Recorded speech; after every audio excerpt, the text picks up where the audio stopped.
Okay, I am finishing the PowerPoint because I ran out of time. There are no PowerPoints for this book, by the way. And so I've also never taught it before. So some of these I'm having to create from scratch. So just bear with me, guys.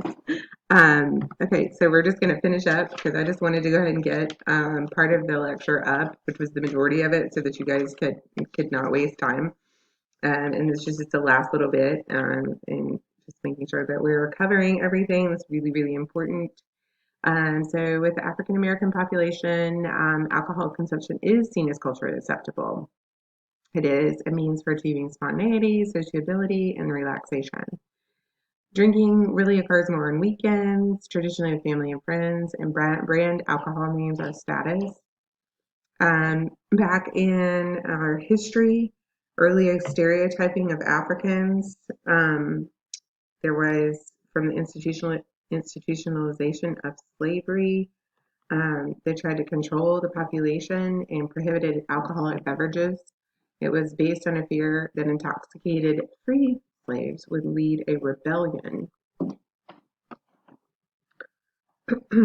Very interesting. Make sure you read the background there and understand the history. We're talking about the historical trauma and the impact it had. And so many new laws just continue to restrict the use of alcohol. Um, then historically going through the temperance movement and just not a clear picture of where African Americans stood in their view of alcohol.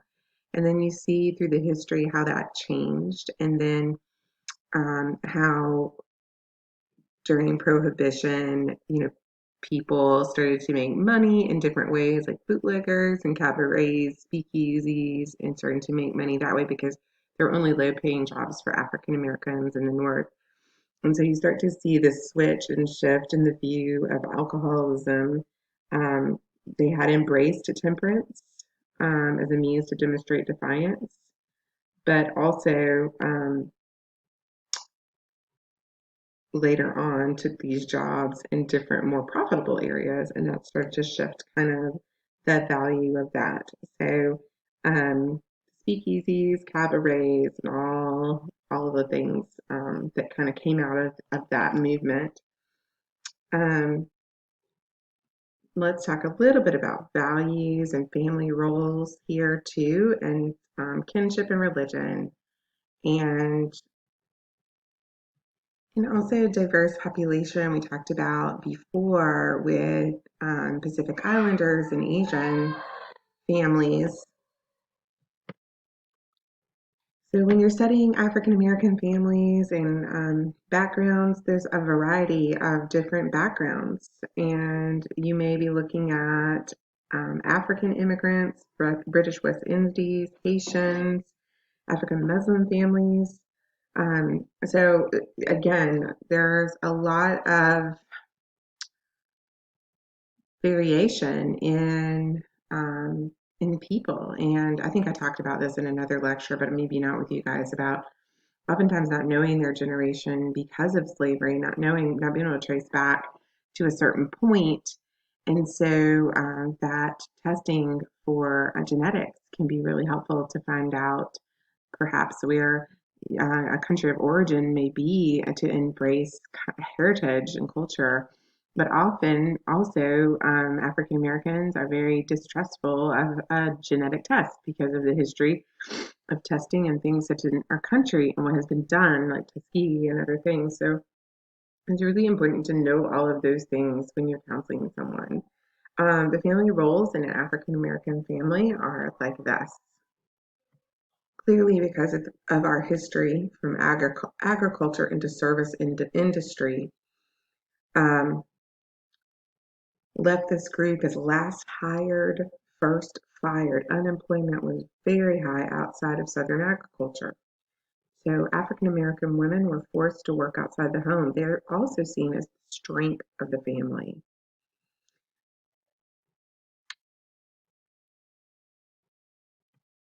But partly that has come from African American males and racism and things that have occurred like being incarcerated, death from hazardous jobs, drug and alcohol abuse. Um, Franklin's invisibility syndrome sees African American males as being influenced views of African American males as being irresponsible. Um, More accurate view of the role of fathers reflects the pressures for providing for the family in a society where job ceilings exist and oppression abounds. The African American male spends a lot of time trying to provide as much as possible, but the preoccupation that drains the psychic energy that would otherwise be infused in the family is done so by that time trying to provide. Underemployed, unemployed, and at high risk for turning to alcohol and drugs because of these things. In kinship and extended family bonds in African American families is very strong. It's the strongest. You often see children being cared for by aunts and uncles and grandparents, a very strong, wide family bond. Um, Very supportive of one another, but as a result, there can be more issues at school and stress and alcohol and drugs because um, of the issues, perhaps, why the child is with the grandparents. Maybe the grandparents are getting old and they can't take care of the child and they can't provide for the child like they could if they were younger, etc. And religion. We know religion is a crucial part and very important part of the emancipation of slaves in America. And it is now reflected in church today in the African American culture. And the African American church is really the hub of life for many people. Um, Gatherings, dinners, social activities, outings, singing, being free in the church where they may have only been able to be free for a long time and be themselves. Also, leaders came up to the church. Martin Luther King, other Jesse Jackson, and Malcolm X were all preachers.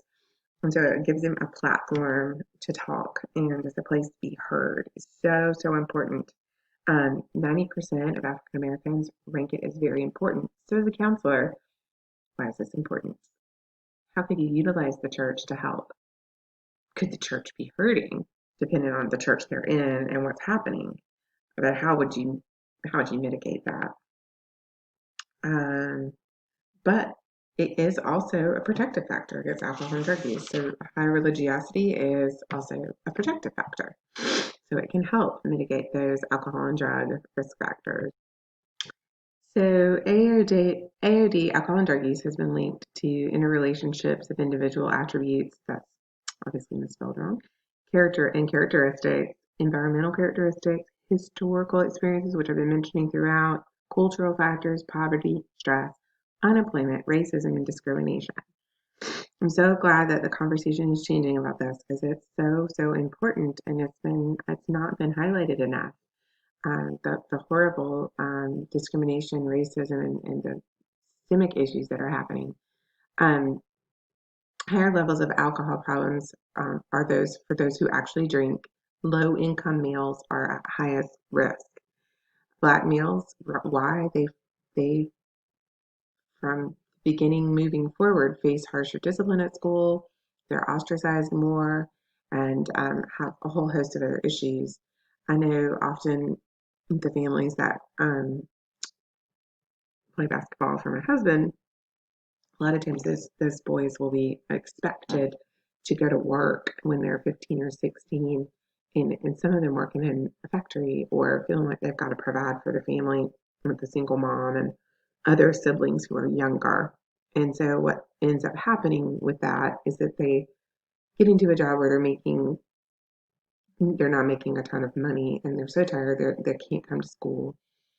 And then they ultimately end up, this just happened, ruining their chance of actually going to college and then looking at the long game. So, yeah, okay, if I go to college and maybe I can get a decent job that pays well with benefits and et cetera, then I could really help my family um, versus just, giving a little bit to help stabilize, which is also like a poverty mindset.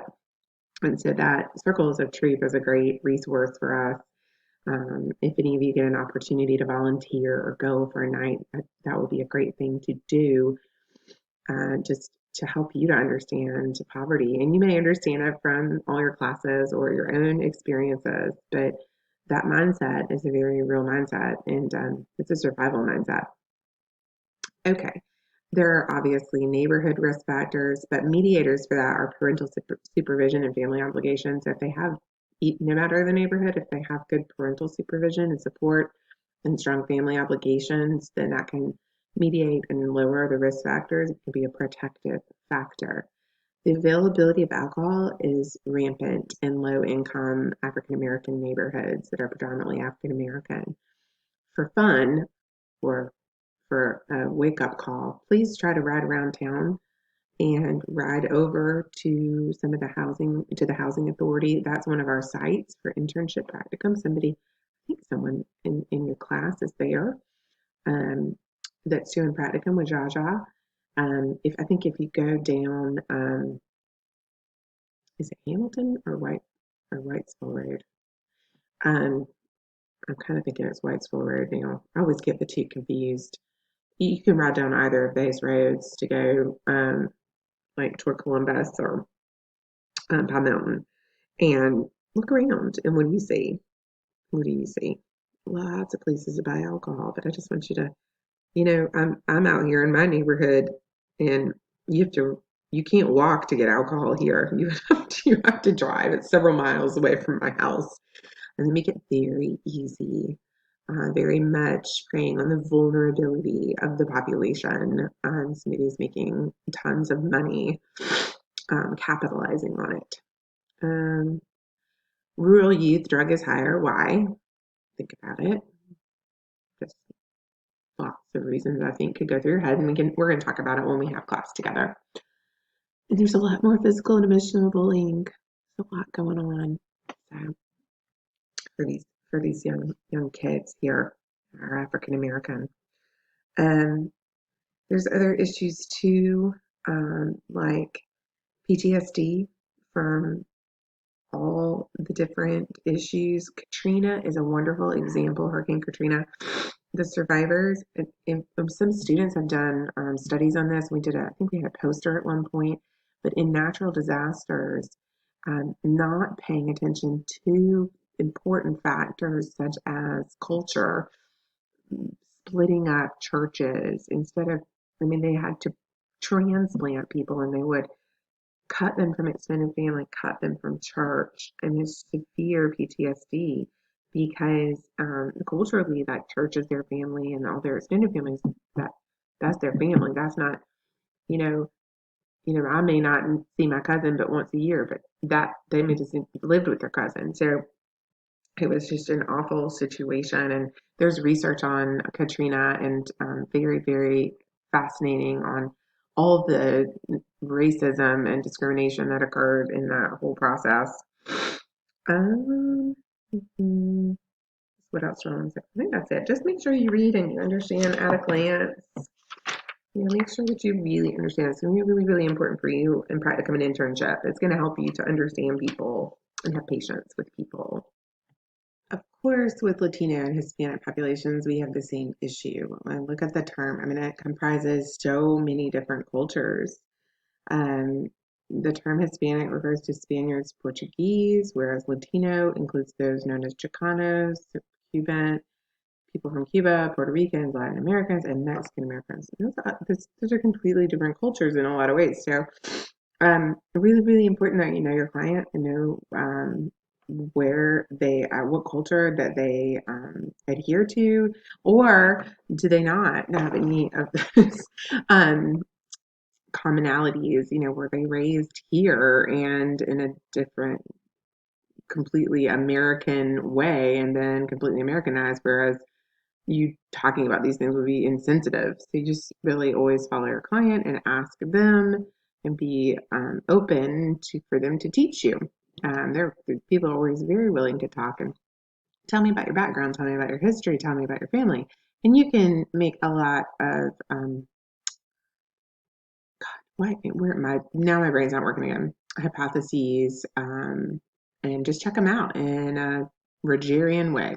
So, so most people of Latino and Hispanic descent have come here starting in the 1500s due to multiple different types of political upheaval in their countries. Right now, if you look at Mexico, it's just a lot going on. It's pretty scary down there.